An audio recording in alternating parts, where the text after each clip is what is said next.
ஆற்றங்கரை மணலில் காலடி தடம் பதித்தார் யார் அளித்தார்?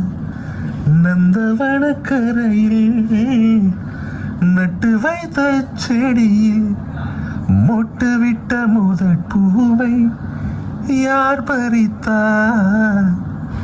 காதலர் தீண்டாத பூக்களில் தேனில்லை, இடைவெளி தாண்டாத என் பசம் நான் இல்லை.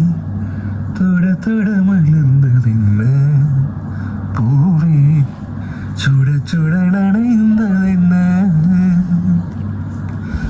பார்வைகள் புதிது, ஸ்பரிசங்கள் புதிது, நரம்புகள் பின்ன பின்ன நடுக்கம் என்ன? தொட தொட மலர்ந்ததென்ன பூவே, சுட சுட நனைந்ததென்ன?